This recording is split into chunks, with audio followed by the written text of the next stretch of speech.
అశ్వ సంవత్సరంలో కైలాస యాత్ర Shri Gayatri tours and travels 8977349696. ప్రజలందరికీ ఆరాధ్య దైవం వెంకటేశ్వర స్వామి. భారతదేశంలోనే కాదు ప్రపంచ దేశాల్లో అందరూ కూడా కొలిచే.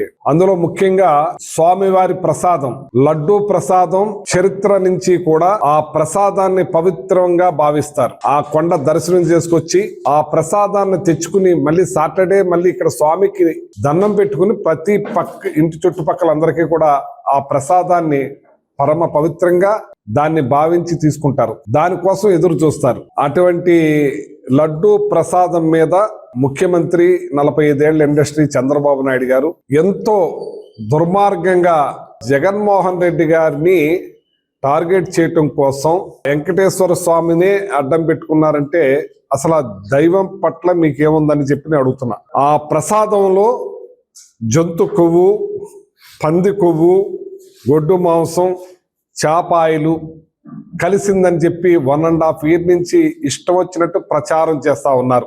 ఈ కోట్లాది మంది భక్తుల మనోభావాలు దెబ్బతినే విధంగా ఆ పరమ పవిత్రంగా భావించే ఆ ప్రసాదాన్ని తీసుకునేది వాళ్ళు ఒక అడుగు వెనక్కేసే విధంగా ప్రజల్లో ఒక రకమైన ఇది కల్పించే విధంగా మీరు ప్రచారం చేశారు. పవన్ కళ్యాణ్ గారు మెట్లు కడిగేశారు. సనాతన ధర్మం గురించి ఆయన మాట్లాడేశారు. ఆయన డ్రెస్ కూడా చేంజ్ చేసుకున్నారు.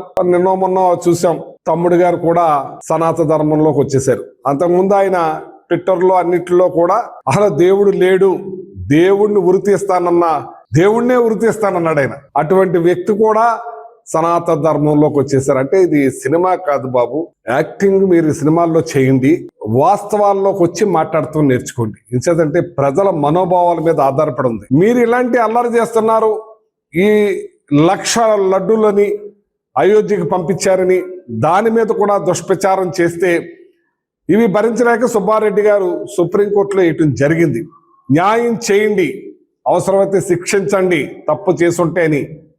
వైఎస్ఆర్ పార్టీకి సంబంధించి ఏదైతే మాజీ టీటీడీ బోర్డు చైర్మన్ సుబ్బారెడ్డి గారు ఉన్నారో ఆ సుబ్బారెడ్డి గారే సుప్రీంకోర్టుకి వెళ్ళి ఈ భక్తుల మనోభావాలు దెబ్బతింటున్నాయి, ఇక్కడ కావాలని మరి సోమవారిని అడ్డం పెట్టుకుని బురద జిమ్ముతున్నారు, ఇటువంటిది తేల్చండి మీరని చెప్తే సుప్రీంకోర్టు సిబిఐని మరి ఎంక్వైరీకి వేస్తే సిబిఐ సిట్ కింద సిబిఐ వస్తే దాంట్లో ఒక 2 పోలీస్ ఆఫీసర్లు ఆంధ్రప్రదేశ్కి సంబంధించిన సిట్ ఆఫీసర్స్ కూడా ఉంటాం.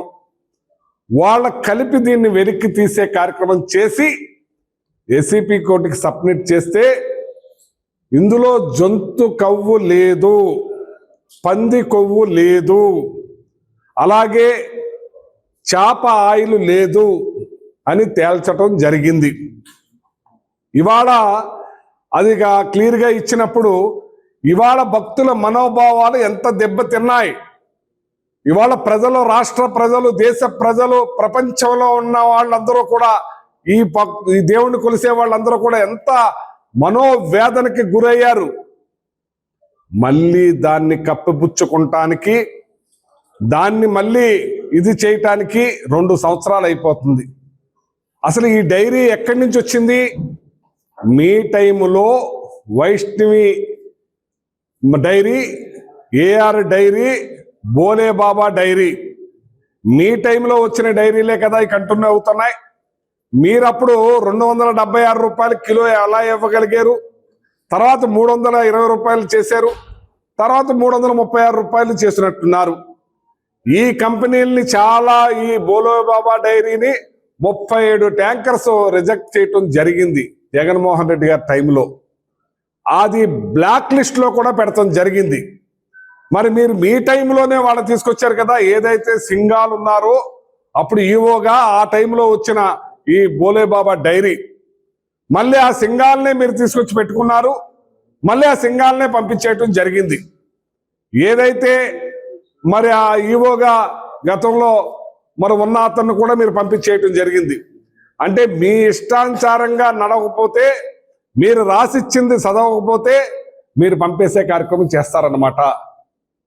ఇవాళ మీరు జగన్మోహన్ రెడ్డి గారి మీద ప్రజల్లో అతనికి సింపతి పెరిగిపోతుంది, ప్రజల్లో బాగా పలుకుబడి ఉంది.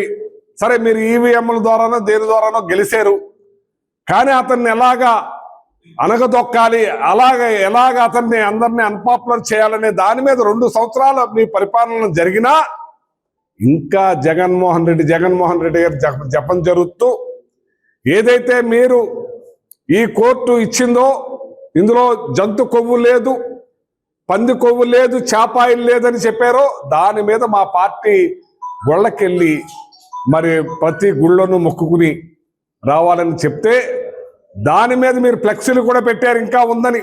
ఏదైతే సుప్రీంకోర్టు ఇచ్చిన సిట్టు వీళ్ళకి సంబంధం లేదని ఛార్జ్షీట్లో కూడా సుబ్బారెడ్డి గారి పేరు లేదు, జగన్మోహన్ రెడ్డి గారి పేరు లేదు, భూమన కరుణాకర్ రెడ్డి గారి పేరు లేదు. అయినా సరే మీరు ఫ్లెక్సీల్లో వాళ్ళ బొమ్మలేసి మా వాళ్ళ మనోభావాలు దెబ్బతినే విధంగా మళ్ళీ కొత్త డ్రామా మొదలెట్టారు. దాని విషయంలోనే ఇదేంటిది మంచిది కాదు, ఈ ఫ్లెక్స్ తీసేయమనంటే అంబాటి రాంబాబు గారి ఇంటి మీద దాడి చేస్తారు. ఏదైతే దీని మీద గుడికెళ్ళొచ్చి ఇట్లాంటిది తప్పు, ఇలాంటివి చేయకూడదని జోగి రమేష్ మాట్లాడితే వాళ్ళ ఇంటి మీదకి దాడి చేస్తారు. ఏమనుకుంటున్నారు?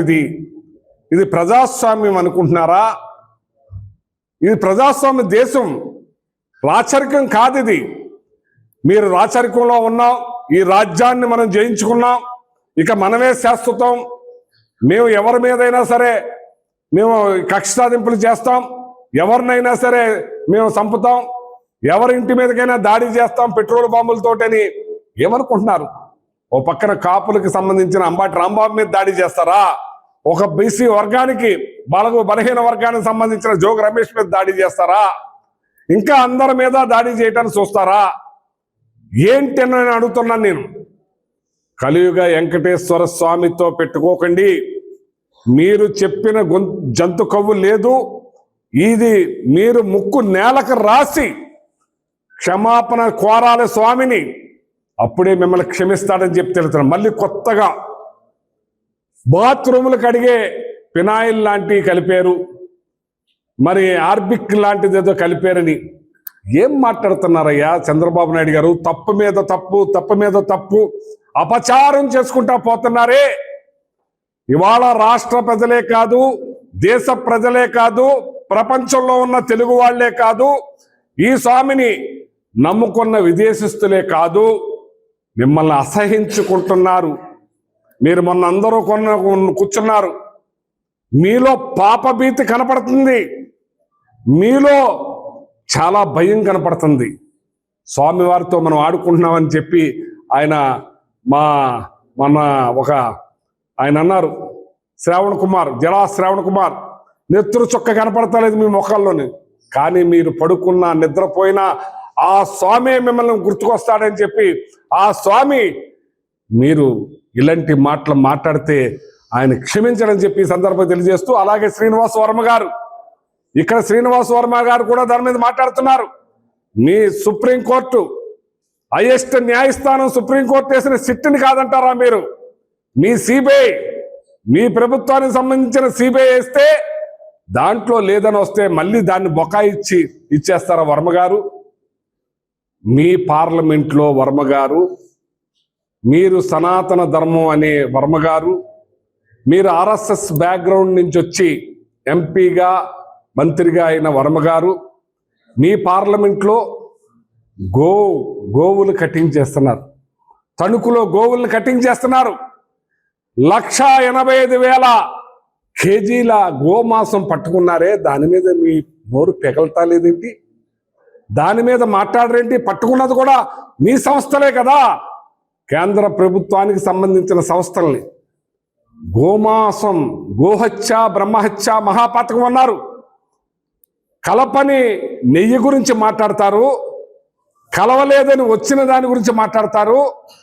నిర్దాక్షణ్యంగా 12,000 గోవులు అంటే 1,85,000 కేజీల గోమాంసం అంటే 12,000 గోవుల మాంసం. అది పట్టుకున్నది, పట్టుకొని ఎంత, వెళ్ళిపోయింది ఎంత? దీని గురించి మీ నోరు పెగలదేంటని అడుగుతున్నాను నేను. గోవుల్ని లారీల్లో తీసుకెళ్తుంటే గోరక్షా సంరక్షణని లారీ మీద ఆపేస్తారే, మరి ఇక్కడ అన్యాయంగా మూలాలు తనిఖీ అని చెప్పారు. ఏదైతే మీరు వైజాగ్లో పట్టుకున్నదో మూలాలు తణుకు నుంచి అని చెప్పారు. దాన్ని ఇవాళ యథేచ్ఛగా కనీసం నామ్స్ లేని ఫ్యాక్టరీ 2.5 ఎకరాల్లో ఉన్న షెడ్లు అద్దెకు తీసుకుని దాన్ని నడిపించేస్తానికి మీకేంటని చెప్పి అడుగుతున్నాను. దీని మీద మీరు నోరు ఎప్పుడేంటని అడుగుతున్నాను నేను. ఆ చుట్టుపక్కల ప్రజలు గగ్గోలు పెడుతున్నారు, ధర్నాలు చేస్తున్నారు, రోడ్డు ఎక్కుతున్నారు. పవన్ కళ్యాణ్ గారు పర్యావరణ శాఖ మంత్రి గారికి వాళ్ళందరూ బస్సు వేసుకెళ్ళి లెటర్ ఇచ్చారు ఆడమగా. చంద్రబాబు నాయుడు గారు ఆఫీస్కి వెళ్ళి లెటర్ ఇచ్చారు. అక్కడ దాని గురించి మాట్లాడరే. ఈ పాలు ఇన్ని గోవుల్ని కట్ చేస్తా ఉంటే పాలు ఎక్కడి నుంచి వస్తుంది, వెన్న ఎక్కడి నుంచి వస్తుంది, నెయ్యి ఎక్కడి నుంచి వస్తుంది? అటిల్ని సంరక్షించిన బాధ్యత మీకు లేదా? అటిని కాపాడవలసిన బాధ్యత మీకు లేదా? మీరు ముందు దాని గురించి మాట్లాడింది.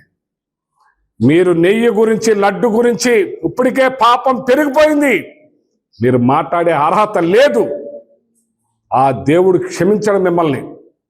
ఇప్పటికే మనోభావాలు కుదుట పడుతున్నాయి. జంతు కొవ్వు లేదు, పంది కొవ్వు లేదు, చేప ఆయిల్ లేదనే దానికి భక్తుల మనోభావాలు కుదుట పడుతున్న టైంలో మళ్ళీ మీరు ఈ ఫినాయిలు, ఆర్బిక్ కెమికల్స్ని కలిపి లడ్డు ఎవరైనా చేయగలుగుతారా? ఆ లడ్డు భరించగలుగుతారా? ఆ వాసన ఉంటుందా? ఆ టేస్ట్ ఉంటుందా? ఇక మానండి, మీ ముక్కుని నేలకు రాయండి, క్షమాపణ కోరండి, స్వామిని క్షమిస్తారు. ఇక దీన్ని ముందుకెళ్తే చాలా చాలా ఘోరం జరుగుతుంది. ఆ స్వామి ఆగ్రహానికి గురి కావద్దని. అలాగే ఏదైతే మీరు కోరుకుంటున్నారో, ఏదైతే మీరు సనాతన ధర్మం అంటున్నారో, ఏదైతే ఆర్ఎస్ బ్యాక్గ్రౌండ్ నుంచి వచ్చారో, ముందు ఆ గోవధని ఆపండి. దానికి పర్మిషన్స్ లేవు. 45 ఎకరాలు దానికి ఉండాలి. గ్రీన్ బెల్ట్ కావాలి. వచ్చిన వాటిని 24 గంటలు అందులో ఉంచాలి. వాటిని పరీక్షించాలి. తర్వాతే వదకు పంపించాలి.